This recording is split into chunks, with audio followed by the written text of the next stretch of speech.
আসসালামু আলাইকুম আমার আপুরা এবং ভাইয়ার, আপনারা সবাই কেমন আছেন? তো দেখেন, হঠাৎই আপনাকে কিছুক্ষণ আগে আবহাওয়াটা খুব ভালো ছিল, আর এখনই হঠাৎ ধুলোর ঝড় শুরু হয়ে গেছে। আমি মাত্র বাইরে গেছিলাম, দেখেন কি পরিমাণে হঠাৎ ঝড় শুরু হয়ে গেছে। দেখেন গাছগাছালি ভেঙে গেল, দেখেন কি পরিমাণে শুরু হয়েছে। দেখেন দেখেন কি পরিমাণে ময়লা নিয়ে এসেছে, দেখেন।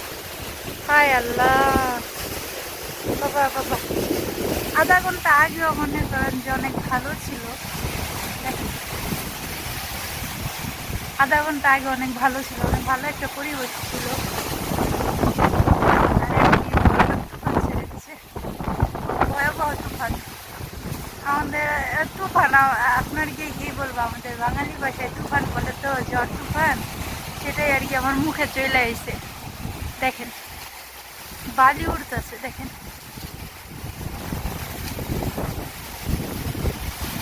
আমি একটু আগে বাইরে গেছিলাম আপনাদের সাথে একটু সুন্দর ওয়েদার দেখানোর জন্য, কিন্তু আমি বাইরে গিয়ে একটু শান্তি পেলাম না। আমার বাইরে থেকে চলে আসতে হয়েছে, কারণ 1 সেকেন্ডের ভিতরেই মনে করেন যে সব লন্ডভন্ড করে দিছে, ধুলাবালিতে সব। আকাশের উপরে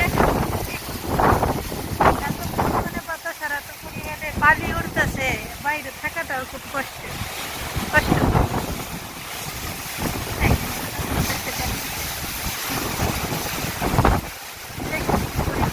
শুরু হয়ে গেছে।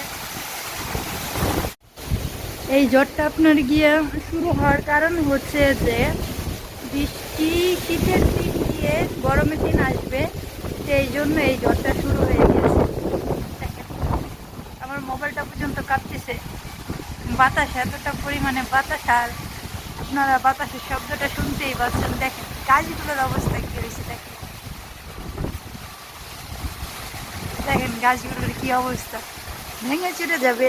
এইরকম বাতাস যদি আমাদের বাংলাদেশে হইতো তাহলে বিশাল বড় বড় ক্ষতি হয়ে যেত, এতখানি সব কিছু উলট পালট দুমড়া মুচড়ে পড়তো। দেখেন